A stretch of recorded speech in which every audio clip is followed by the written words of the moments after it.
Halo, perkenalkan nama saya Alif Rizwani dengan NIM 12S23038 dari Prodi Sistem Informasi Institut Teknologi Dell tahun ajaran 2025-2026 yang mengambil mata kuliah Data Warehouse and Business Intelligence. Di mana pada kesempatan kali ini saya akan mendemonstrasikan implementasi sistem ETL menggunakan Pentaho Data Integration yang berdasarkan praktikum ETL System Development Practice pada mata kuliah ini. Dalam video kali ini saya akan menjelaskan perangkat lunak apa saja yang telah saya gunakan, data source dan juga target, kemudian transformation, kemudian job ETL, validasi data serta kesimpulannya. Baik, dimulai dari perangkat lunak. Di mana perangkat lunak yang saya gunakan yang pertama itu ada Pentaho Data Integration atau Spoon. Sebenarnya PDI ini disebut juga dengan Kettle dan terdapat beberapa perangkat pada PDI ini seperti Spoon, Pen, Kitchen, Cart yang telah ada di Pentaho Data Integration ini. Namun, sebagian besar praktikum ini bakal berfokus pada antarmuka pengguna grafis atau Spoon yang digunakan untuk membuat transformation dan juga job. Kemudian yang kedua yang saya gunakan itu adalah SQL Server, di mana ini digunakan sebagai database data warehouse. Kemudian yang ketiga ada SQL Server Management Studio yang digunakan untuk melihat hasil data pada database. Dan yang terakhir ada dataset CSV, itu merupakan sumber data. Nah, Pentaho digunakan untuk memproses data dari sistem sumber hingga dimuat ke dalam data warehouse. Nah, untuk data source yang saya gunakan itu sama seperti yang udah ada di lokal saya bahwa sebenarnya dataset ini telah disediakan bersamaan dengan modul praktikum, di mana di sini akan digunakan 5 data source, yaitu berupa data export, ada customers export, ada order export, ada products export, ada promotion export, ada sales rep export. Nah, data yang digunakan pada praktikum ini berasal dari beberapa file CSV yang merupakan hasil ekspor dari sistem transaksi. File-file tersebutlah yang telah berisi data pelanggan, produk, promosi, sales representatif, serta transaksi penjualan. Nah, untuk targetnya itu kita masukkan ke dimension lookup-nya biasanya, di mana di sini bakal ngebentuk 5 dimension table. Yang pertama ada customer dim, ada product dim, ada promo dim, ada sales rep dim, ada data date dim. Eh, dan juga bakal ngebentuk satu fact table yaitu sales fact. Namun, pada database explorer saya itu sudah melebihi 5 dimension table. Kenapa? Itu karena adanya kesalahan penulisan pada saat membuat target.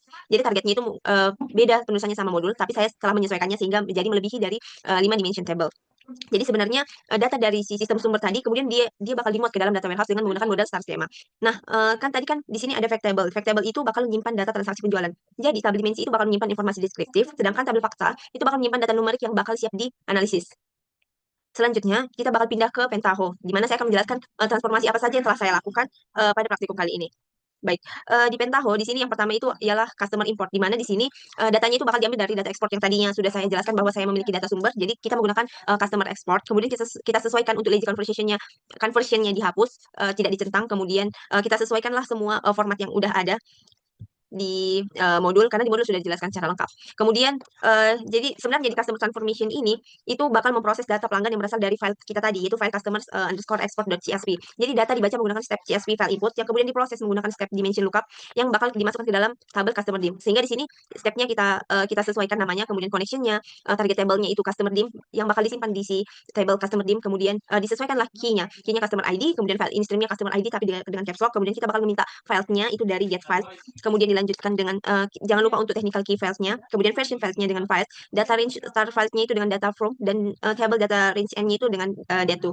Setelah sesuai dan SQL-nya tadi sudah kita execute, maka terbentuklah table-nya tadi yaitu table customer dim, maka kita run. Nah, saat di run dia sudah centang, itu menyatakan itu telah berhasil. Nah, untuk melakukan pengecekan kita dapat pergi ke area tools database explorer, kemudian kita masuk ke database-nya, kita bakal melihat table dari database-nya di mana kita bakal ngecek customer dim-nya setelah yang kita buat tadi dengan maksimal 500. Nah, ini merupakan data-data si customer-nya. Nah, kan di praktikum kali ini kan ada kan dibuat bahwa di customer kita bakal melakukan pengujian. Pengujiannya itu seperti yang ada di modul ini, bahwa di modul kita menguji pengelola slowly changing dimension. Karena kan di sini digunakan slowly changing dimension type 2, di mana kalau di type 2 itu kalau datanya belum ada, sistem akan melakukan insert untuk menambahkan data baru, sedangkan kalau datanya udah ada, maka kalau datanya udah ada, jadi si informasinya itu bakal buat record baru kayak gitu. Jadi dia nggak cuma satu data, tapi jadi dua data dia. Dua data tapi dengan updatean yang terbaru seperti itu. Tapi berbedanya dengan si slowly changing dimension tipe yang satu, kalau tipe satu itu dia langsung diupdate, tapi kalau tipe 2 ini nggak terupdate, nggak yang langsung terupdate di satu tempat itu, di row itu, atau di recordan yang itu, tapi dia bakal ngebuat recordan yang baru. Jadi seperti contohnya ini kan di sini kan dia mengubah alamat dari si Elia, kemudian dia menambahkan satu data baru, yaitu punya si Samuel dengan lengkap untuk semua yang dibutuhkan gitu. Jadi kalau kita cek di sini, karena saya sudah melakukan praktikumnya, jadi udah ke data di sini, ke data bahwa si Elia itu ada lagi address yang baru di 14 Robbinsville ini. Dan juga udah ada juga data si Samuel. Nah, kalau kita lihat pun tanggalnya di sini udah gunakan tanggal 7 bulan 3. Kemudian selain itu di sini dilakukan juga untuk bagian sales import transformation-nya sama seperti si customer tadi bahwa kita bakal mengambil si sales rep export untuk data yang ini dan kita menyesuaikan juga uh, setiap tabel yang ada agar sesuai dengan yang ada di modul. Sama juga dijalankan juga SQL-nya biar kesimpan di mana itu sebenarnya di bagian si sales dimension lookup ini. Jadi ini sebenarnya seharusnya namanya sales rep import ya. Kemudian kita isi, jangan lupa untuk mengisi targetnya di mana, kemudian dimension file-nya juga file in stream-nya, kemudian technical key file-nya. Nah, di sini saya sudah menjalankannya dan itu sudah benar, jadi kita langsung aja mengecek di database-nya. Tapi sebelumnya kita akan menjalankannya terlebih dahulu. Nah, kita dapat melihat step metriknya itu ada seperti yang telah ditampilkan. Namun kita langsung ke database explore-nya untuk melihat apa aja sih yang tersimpan di sales representatifnya ini. Sama dari table. Jadi kita untuk melihatnya itu sebenarnya sama semua. Kita hanya menyesuaikan nama tabelnya. Kayak ini sales rep dim, action, preview X rows, kita cek 500. Nah, inilah data-data yang ada di sales representatif yang ada di perusahaan tersebut. Jadi sebenarnya apa yang kita lakukan di sales dengan yang kita lakukan di customer itu sama. Kenapa? Transformation di sales representatif itu kan hanya bedanya file CSV yang kita ambil berbeda. Kemudian data tersebut diproses menggunakan dimension lookup update dengan tabelnya itu sales rep dim, hanya itu bedanya. Pada transformation ini digunakan juga metode slowly changing dimension type 2 sehingga sama kalau misalnya dia terjadi update seperti itu dia bakal menambah row baru, bukan jadi langsung mengupdate-nya seperti itu. Kemudian kita lanjut ke product import transformation. Ini juga sebenarnya sama yang dilakukan untuk si produk ini. Cuman bedanya kalau si transformation ini dia menggunakan si slowly changing dimension tab 1 itulah yang saya bilang bahwa dia bakal langsung melakukan update di row itu juga, bukan di row yang lain, bukan menambahkan row lain, tapi langsung diupdate di row itu juga. Jadi kalau ini sebenarnya sama yang diisi juga, kita mengisi file name-nya dengan data export yang sudah ada, kemudian menyesuaikannya, kemudian diisi juga product dimension lookup update-nya seperti itu. Ini dengan key-nya juga diisi, target table-nya kita buat menjadi produk dim seperti itu. Sama seperti yang sebelum-sebelumnya telah kita lakukan, yang sudah ada di modul yang sudah jelas dilakukan. Nah, kemudian di sini kita juga bisa melihat step matriknya juga 288 seperti itu. Nah, kalau kita lihat modul di bagian produk itu tadi kan ECD tab 2 si sales, lanjut dengan si produk. Nah, ini promotion, ini produk. Produk di sini sama yang dilakukan seperti tabel-tabel sebelumnya. Kita hanya mengeksekusi dari si SQL-nya, menjalankannya sampai ini hasil yang diberikan di modul sama dengan yang diberikan di penthouse saya. Jadi kita juga bakal ngecek tools database export, dilanjut untuk tables-nya. Yaitu saat ini kita ada di produk. Berarti namanya produk dim.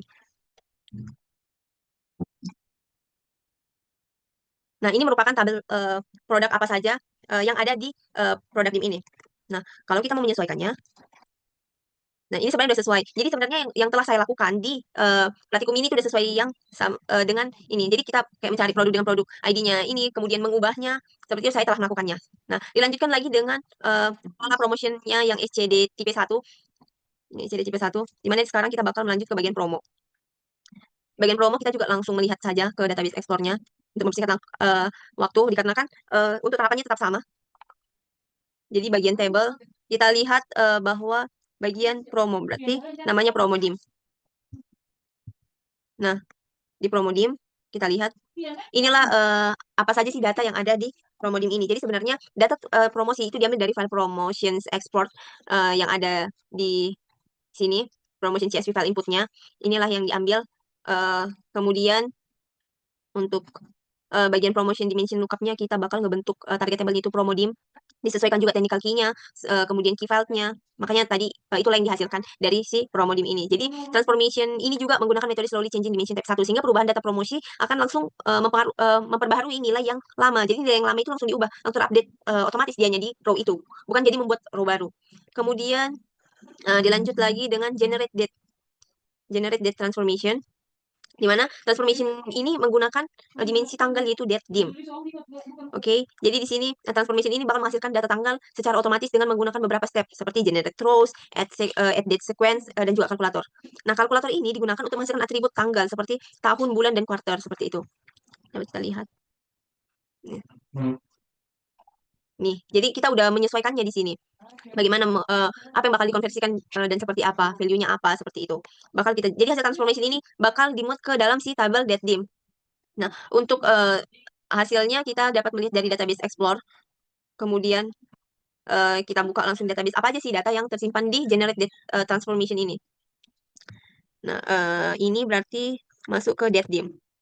DatDim action, preview rows, kita buat maksimalnya aja 500. Nah, inilah data-data yang udah sesuai lah, bahwa dia udah satu kesatuan dengan menggunakan langsung konversi seperti itu. Konversinya sesuai dengan apa yang kita buat di kalkulator tadi. Oke, kita sekarang masuk ke order import transformation. Ini tahapnya yang sangat panjang, di mana di sini ada order CSV file input, customer dim lookup, sales rep dimension lookup. Jadi ini sebenarnya gabungan dari yang tadi udah kita kerjain sebelumnya. Kan ada tadi beberapa tahapan yang kita buat dari order CSV file inputnya ke customer, sales rep, kemudian produk, kemudian promo, date diem, sales total, sehingga not sales effect table. Jadi sebenarnya ini transformation terakhir di praktikum ini, order transformation yang digunakan untuk menghasilkan tabel fakta, yaitu berupa sales fact. Tadi kan sales pack yang tebel itu cuma satu. Jadi data transaksinya itu sebenarnya diambil dari orders underscore export .csv. Jadi pada transformation ini dilakukan dimension lookup ke beberapa tabel dimension, yaitu ada customer dim, sales rep dim, ada product dim, ada promo dim, serta date dim. Jadi tujuannya apa? Tujuannya itu untuk mendapatkan surrogate key dari setiap tabel dimension. Karena tadi kan kita udah buat key-nya kan tiap dimension lookup. Kemudian transformation menggunakan step kalkulator untuk menghitung nilai penjualannya di sini di bagian sales total ini. Inilah kalkulatornya yang digunakan. Nah, calculation-nya juga udah diatur dengan value-nya apa. Jadi semuanya sudah sesuai. Perhitungannya itulah dollar sold sama dengan unit key yang ini tadi. Ini dollar sold itu dikalikanlah si A dikali si B. Di mana si A-nya itu unit price, si B-nya itu quantity. Jadi dia udah langsung kebaca. Jadi amount sold-nya juga udah dikalkulasikan itu to create a copy of a file A. Jadi dia setelah prosesnya itu selesai, maka hasilnya itu bakal disimpan ke dalam si sales pack. Nah, untuk bagian si job ETL, ini job ETL. Jadi kan setelah semua transformation-nya selesai dibuat, langkah selanjutnya itu yaitu membuat ETL job. Jadi job ini digunakan untuk menjalankan seluruh transformation-nya secara berurutan. Secara berurutan, jadi si customer, si product, si promotion, si sales representation, generate date, sama si order itu bakal dijalankan sampai dari mulai awal sampai ke akhir. Dan job metric juga bisa kok kita lihat. Nah, kalau semua transformation-nya itu sudah berhasil jalankan, maka job-nya akan berakhir pada step sukses. Inilah, kalau misalnya kita jalankan dia ada warna merah warna merah tanda salah, itu berarti masih ada error yang harus diperbaiki atau dia tidak terintegrasi dengan transformation sebelumnya. Tapi kalau udah selesai, kalau udah sesuai dan dia memiliki tanda centang hijau, berarti dia udah sesuai. Nah, sekarang yang terakhir dilakukan itu adalah validasi data, di mana di sini diperlukan untuk menampilkan SQL Server atau di database Explorer-nya. Jadi setelah job ETL dijalankan, langkah selanjutnya adalah melakukan validasi data. Validasi data itu dilakukan untuk melihat tabel pada database data warehouse. Jadi pada database dapat dilihat tabel dimensi seperti customer dim, product dim, promo dim, sales rep dim, sama data dim, date dim. Yang udah kita lihat tadi yang sudah saya jalankan dan saya lakukan eksplorasi kepada yang melihat. Selain itu kan tadi ada tabel fakta yaitu sales fact yang berisi data transaksi penjualan. Nah, data transaksi penjualan kan kita belum lihat. Jadi kita dengan ini kita melihat isi tabel tersebut. Kalau misalnya udah bisa kita jalankan di database kita, berarti kita dapat memastikan bahwa data dari proses ETL itu telah berhasil dimuat. Jadi sama seperti ini. Saya mencoba untuk menselect top 10 dari sales fact dan ternyata ada yang dihasilkan. Langsung diketahui order ID-nya, customer dim ID-nya, sales rep-nya. Jadi ini udah sesuai dengan apa tadi yang udah kita jalankan di Pentaho kita. Ternyata udah terintegrasi lah semuanya. Jadi kalau diubah satu, apa yang bakal terjadi itu sudah terintegrasi. Baik, untuk bagian kesimpulan, di mana di sini dapat kita lihat ada beberapa tahap yang telah kita lakukan. Yang pertama itu implementasi proses ETL, di mana sistem ETL diimplementasikan menggunakan Pentaho Data Integration untuk mengekstrak datanya dari si file CSV, kemudian melakukan proses transformasi dan memuat datanya ke dalam si data warehouse. Yang kedua, dia melakukan pembuatan tabel dimensi. Beberapa tabel dimensi dibuat untuk menyimpan informasi deskriptif, yaitu ada customer dim, product dim, promo dim, sales rep dim, dan juga date dim. Yang ketiga itu pembentukan tabel fakta. Jadi data transaksi dari data set orders diproses melalui dimension lookup untuk menghasilkan tabel fakta sales fact yang berisi informasi penjualan. Yang keempat itu integrasi data warehouse. Jadi seluruh proses transformasi yang telah dilakukan tadi, yang udah ada dimension lookup-nya itu, jadi seluruh prosesnya itu bakal dijalankan melalui ETL job sehingga pemuatan data ke dalam data warehouse dapat dilakukan secara otomatis dan terstruktur. Nah, jadi di praktikum ini sebenarnya bisa menunjukkan gimana proses ETL itu bisa digunakan untuk mengintegrasikan data-data dari berbagai sumber ke dalam sebuah data warehouse dengan menggunakan Pentaho Data Integration. Jadi melalui beberapa transformation data dari file CSV diproses menjadi tabel dimensi dan tabel fakta yang mendukung analisis data. Kemudian penggunaan dimension lookup memastikan konsistensi data antar tabel dimensi dan tabel fakta. Jadi seluruh proses ETL kemudian dijalankan melalui sebuah job sehingga proses pemuatan data dapat dilakukan secara otomatis dan efisien. Implementasi ini membantu memahami bagaimana sih sistem data warehouse dibangun untuk mendukung analisis bisnis dalam pengambilan keputusan. Sekiranya sekianlah penjelasan saya mengenai praktikum kali ini. Apabila terdapat kesalahan penjelasan maupun kata-kata saat menjelaskan, saya mohon maaf, Pak. Terima kasih.